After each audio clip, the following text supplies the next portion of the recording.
सपन जड़े फूल से, मीत चुभे सूल से, लुट गया सिंगार सभी बाग के बबूल से।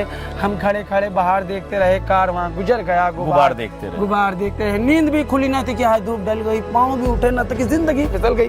पात पात झड़ गए, साग साग जल गई, चाह तो निकल सकी ना पर उम्र निकल गई। ये निराशा है देश के नौजवान। कमाल है यार। कह रहे हैं कि काफिर हूँ सिर्फ फिरा हूँ, काफिर हूँ सिर्फ फिरा हूँ, मुझे मार दीजिए, मैं सोचने लगा हूँ, मुझे मार दीजिए। ए एहतराम, ए हजरत, ए इंसान, मेरा दीन बेदीन हो गया हूँ, मैं सभी दीनों को मानने लगा हूँ, मैं सभी दीनों को मानने लगा हूँ, मुझे मार दीजिए। मैं पूछने लगा हूँ सबब अपने कत्ल का, अब हद से बढ़ रहा हूँ, मुझे मार दीजिए।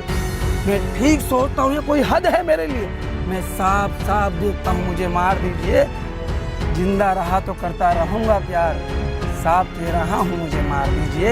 ये जुल्म है कि जुल्म को कहता साफ जुल्म, क्या जुल्म है, मुझे मार दीजिए। वो जब बोलता है तब हम ऐसे शौकीन होकर सुन रहा हो, क्योंकि उस आदमी ने पढ़ाई नहीं की। इस बात को समझते हुए हमको बहुत एक अजीब सा फील हो रहा है। जिस आदमी ने कुछ भी पढ़ाई नहीं किया, लिखने में कुछ मालूम नहीं है उसको, लेकिन इतना ज्ञान संविधान के बारे में, इस हमारा भारत के बारे में और हमारा भारत कैसा होना चाहिए उसके बारे में पूरा डिटेल्स इस आदमी ने बोल रहा है, तो हम ध्यान से शौकीन होकर सुन रहा है। और ललन टपका हो या अजीत अंजुम हो या बड़ा इंडिया टुडे हो, सभी पत्रकार ने ध्यान से ऐसे स्टेज होकर सुन रहा है।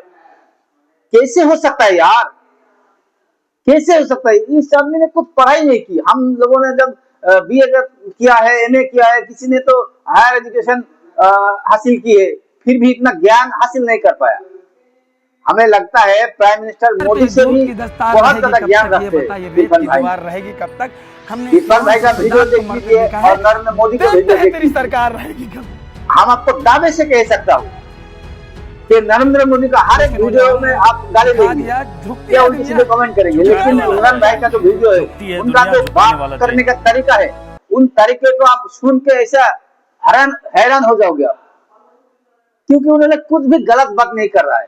इतना समझदारी हमारा भारत के लिए, इतना ज्ञान कहाँ से मिल रहा है? देखिए वीडियो को आप एक बार ध्यान से देखिएगा। क्या हाल इरफान? बस दुआ है सर आपकी। कमाल हो गया यार, तुम तो एकदम पूरे देश में वायरल हो रहे हो। नहीं सर, ऐसी कोई चाह नहीं है। मैंने हमेशा 15 सालों से मेरा संघर्ष है, ये आंदोलन है, मैं आंदोलनों में रहा हूँ। और सर आपके सभी तमाम दर्शकों को मेरा जय श्री कृष्णा, सलाम, सत श्री अकाल और जय भीम। जैसे कि आप जानते हैं, मैं मोहम्मद इरफान सर, मैं एक स्लम एरिया से आता हूँ। इस देश की मेहनत का आबादी का एक हिस्सा हूँ, जो वंचित है अपने अधिकारों से, जो बेबस है, निराश है। जिस तरीके से 2024 का एनसीआरबी का डाटा है सर, मैं बहुत सारी बातें हैं करने के लिए सर, मैं बार बार कहता हूं सर। 2024 का एनसीआरबी का डाटा है, 1,70,746 मौतें हुई हैं खुदकुशी की। उसमें 31% सर दिहाड़ी मजदूर थे। वजह एक थी आर्थिक तंगी और मानसिक तनाव, उसमें 8 से 9% छात्र थे सर। आप वेरीफाई कर लीजिएगा इस डाटा को सर। कहने का मतलब ये है कि इतनी बड़ी तादाद में लोग मर रहे हैं सर, तो हम कैसे चुप रह सकते हैं? हम ये बोलते ही मतलब छेड़ते ही इरफान शुरू हो गया। अभी हमारा ठीक से परिचय भी नहीं हुआ, लेकिन इसके भीतर बोलने को बहुत है। और ये है मोहम्मद इरफान, जो बीते 24 घंटों से बहुत ज्यादा वायरल हो रहे हैं।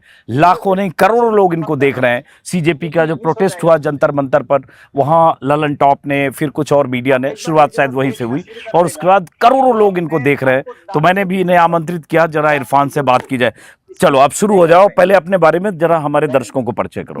अपना खुद। मेरा नाम मोहम्मद इरफान है और मैं दिल्ली के एक स्लम एरिया में रहता हूं। और इस देश की मेहनतकश आबादी जो खेतों में, खलियानों में, बाग बगीचे और बागवानों में है, और निर्माणाधीन इमारतों में है, सड़कों और कारखानों में है, और उस वक्त से आता हूं जिसका असंगठित क्षेत्र में 90% मजदूर जो काम कर रहा है, ना तो उसको न्यूनतम मजदूरी है, ना कोई सामाजिक सुरक्षा है, और ना एसआई है और ना पीएफ है। वो अपनी ज़िंदगी को इस देश को लगा रहा है। उसका मांस, पैसा, हार्ट, मड्डी, इस देश को समर्पण है। लेकिन सर वो वंचित है सभी चीज़ों से, और वो तड़प रहा है, बेबस है, निराश है। इन सब चीज़ों को जब देखता हूं तो मैं सरकार से सवाल करता हूं, अपनी असहमति रखता हूं कि सर आप जो नीति है, निर्माता हैं, आपको जो चीज़ें बनानी हैं उसे ज़मीन पे लागू करनी होगी। लोगों के बेहतर जीवन के लिए कोई शिक्षा और स्वास्थ्य जैसी ज़िंदगी से जुड़ी हुई अहम चीज़ों से वंचित ना रह जाए सर। देश की एक बड़ी आबादी, इस देश की 72 करोड़ से ज़्यादा लोग जो मेहनत कश है, गरीब है, मजदूर है। सर आप बताइए, आप पत्रकार है, जिंदा दिल पत्रकार है, आप ही से हमने सीखा है। सर आप बताइए कि दिल्ली के अंदर 18 से 22 हज़ार स्केल है। हम ये नहीं कहते 30 हज़ार दे दीजिए, हम कहते हैं जो आपने न्यूनतम मजदूरी तय की है उसे ज़मीन पर लागू कीजिए। आप चलिए मेरे साथ में, आपको 6,000 रुपये की मैं काम करती महिला दिखाऊंगा और 12, 13, 14 हज़ार में काम करते पुरुष दिखाऊंगा। ये कैसा सामाजिक और आर्थिक शोषण है, ये कैसा जुल्म है। देश को बेहतर बनाने में देश के लोगों को बेहतर बनाना होगा, देश की मेहनतकश आबादी को बेहतर बनाना होगा। सर मैं अगर सरल भाषा में कहूँ तो मिल मालिक के कुत्ते भी चर्बीले हैं, मेरे देश के मजदूरों के चेहरे पीले हैं। इस व्यवस्था में फैला अंधेरा हटाना है, उनकी मेहनत का वाजिब पैसा उन्हें दिलाना है।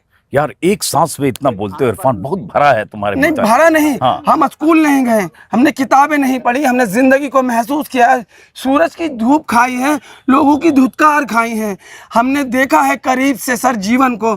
और मैं कोई सेलिब्रिटी नहीं हूँ, मैं आज भी मजदूर हूँ, कल भी मजदूर हूँ, सदा सदैव विपक्ष में रहूँगा।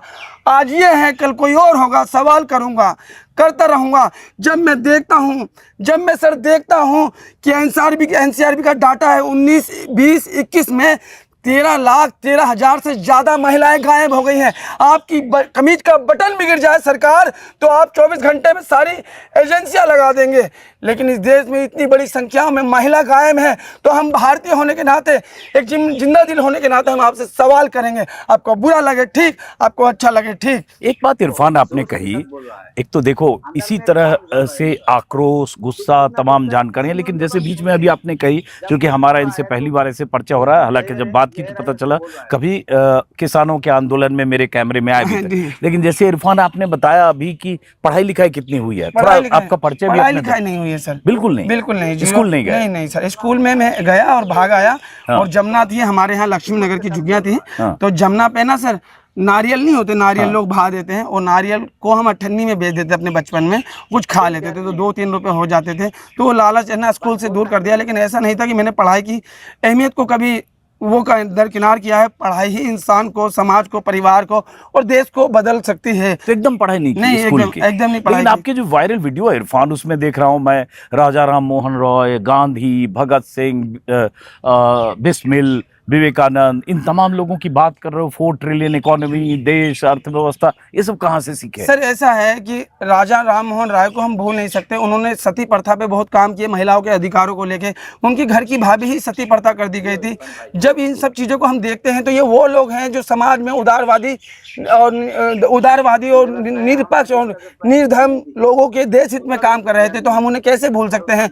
हमारी एक जिम्मेदारी है कि उन महापुरुषों को सामने लाएं और दुनिया को बताएं। ये उस सोच के लोग हैं जो भारत को इस नज़रिए से देखते थे, इस नज़रिए से नहीं कि आप ये हैं, आप वो हैं और आप वो हैं। कोई किसी को थप्पड़ मारने की बात करता है, कोई किसी को अपमानित करने की बात करता है, ऐसा कुछ नहीं। व्यक्ति की गरिमा की बात की गई संविधान की प्रस्तावना में, और व्यक्ति की गरिमा बनी रहनी चाहिए। किसी भी तरीके से उसको अपमानित नहीं किया जाए, सरकार द्वारा, किसी गली मोहल्ले के संगठन द्वारा, और सबको अपनी बात कहने का अधिकार है। हम हिंसा का किसी भी रूप में समर्थन नहीं करते। इतना जाने समझे कैसे इरफान जब स्कूल नहीं गए? सर जानने की कितनी बातें मैं आपको बताऊं कि हम खोलो अपने को इरफान। मैं सलम में रहता था सर। हाँ। सलम में रहता था, पता हम आंगनवाड़ी शीशम के पेड़ के नीचे बैठ के हिंदी थोड़ी बहुत सीखी, और मुझे लिखना बिल्कुल नहीं आता। लेकिन जैसे जुग्गियाँ टूटी तो हमने अपने पेट को भरना भी हमारे लिए ऐसा था कि जैसे कि हमने जन्नत हासिल कर ली, स्वर्ग हासिल कर लिया, हमने ईश्वर हासिल कर लिया। फिर धीरे धीरे चीज़ें ठीक होती रही, हमारा पेट भरने लगा तो एक एनजीओ के माध्यम से, मैंने आपको पहले भी बताया था, एक एनजीओ के माध्यम से हम दिल्ली एयरपोर्ट गए। जब दिल्ली एयरपोर्ट में हमारी ट्रेनिंग वगैरह हुई तो 2011 के आसपास देश में कुछ घटनाक्रम उथल पुथल मचने लगी। तो लगातार कुछ ऐसी चीजें आने लगी कि देश अन्ना आंदोलन हुआ, एक आक्रोश हुआ। तो अन्ना आंदोलन हुआ, निर्भया कांड हुआ, उसके आसपास ही, और मोंटी चड्ढा, हरदीप चड्ढा शूट आउट हुआ। उससे भी वो चीजें भी मुझे बहुत प्रभावित करी कि इतने बड़े स्तर के, इतने बड़े कारोबारी कैसे एक दूसरे को सगे भाई, और जॉइंट फैमिली थी। तो ये कैसी दुनिया है जहाँ जो कहते हैं कि पैसा सब कुछ है, और सब कुछ होने के बाद भी इतनी बड़ी हिंसा कैसे हो गई। तो इन सब चीज़ों से मैं जुड़ा। तो मैं जब अन्ना आंदोलन में घर नहीं आता था काम पे से, सीधे रामलीला मैदान जाता था, और उस टाइम ना मीडिया को लेकर लोगों में नाराजगी नहीं थी। सबसे बड़ी बात, दीपक चौरसिया स्टार न्यूज पे थे, राहुल कंवल इंडिया टुडे में थे, इनका मंच लगा रहता था, और सरकार के विरुद्ध खुल के बोलते थे। आज ही शेखर सुमन पोल खोल चलाते थे, इन पे ईडी की रेड लग गई। तो आप शेखर सुमन के माध्यम से समझ लीजिए कि अभिव्यक्ति की बात करने वाले कहाँ हैं। आज तो फिर यही शेखर सुमन पोल खोल कहते थे और राहुल जी पे और मनमोहन सिंह पे, सोनिया जी पे खूब तंज कसते थे, लेकिन उस टाइम इन पे किसी की रेड नहीं लगी। लेकिन आज ये यूट्यूब के माध्यम से अपनी बात, अचानक पोल खोल की बात आई। पोल खोल हम लोगों ने शुरू किया था शुरुआती 2004। लेकिन हम फिर इस विषय पर आते हैं, ताकि ये जो जंतर मंतर पर जो प्रोटेस्ट हुआ वहीं से तुम बहुत वायरल हुए। नहीं सर, मैंने वायरल मैं सोशल मीडिया आईडी नहीं चलाता। हाँ। और मैं दुनिया की नज़र में इरफान वायरल हुआ होगा। मुझे आज भी सर जमीन पे हूँ और मैं आपके माध्यम से सभी लोगों से कह देना चाहता हूँ, आप इरफान के लिए दया दृष्टि या किसी तरह का दान मत सोचिए। आइए हम सब मिलकर एक बेहतर भारत बनाएंगे, इस देश की बड़ी आबादी को गुर्बत से निकालेंगे, उनकी ज़रूरतों को दिलाएंगे, एक स्वाभिमानी और एक सम्मानजनक जीवन और एक बेहतर जीवन की एक लड़ाई लड़ेंगे। इस देश की बड़ी आबादी, आप धर्म और जाति के नज़रिए से देश को मत देखिए। देश की बहुसंख्यक आबादी गरीब है और वो इस सब संसाधनों पे सबके बराबरी के अधिकार है। मेरा संविधान कहता है, समाजवादी विचारधारा कहती है, धर्म जाति समुदाय किसी भी स्तर में किसी को वंचित ना रखा जाए, सबको बराबरी के अधिकार मिले। तो जब मैं भारत में पीछे मुड़ के देखता हूँ तो हालत बहुत बुरी है। तो हाँ, अगर आप मुझसे प्यार करते हैं या मेरी तरफ मुझ पे किसी तरह की दया या दान दृष्टि रखते हैं, नहीं, आप मेरे साथ आइए, हम सब मिलकर इस देश को बेहतर बनाएंगे।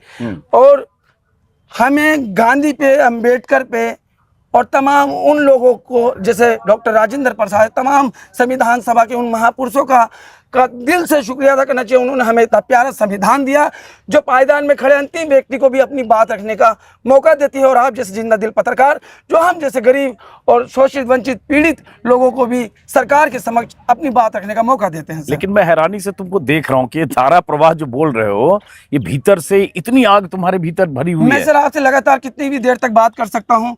मैं क्या बताऊं सर, मैं कहता हूं कि लोगों का नज़रिया क्या है, लोग कैसे सोचते हैं। कि देखिए, हम एक संघर्ष करने वाले व्यक्ति हैं।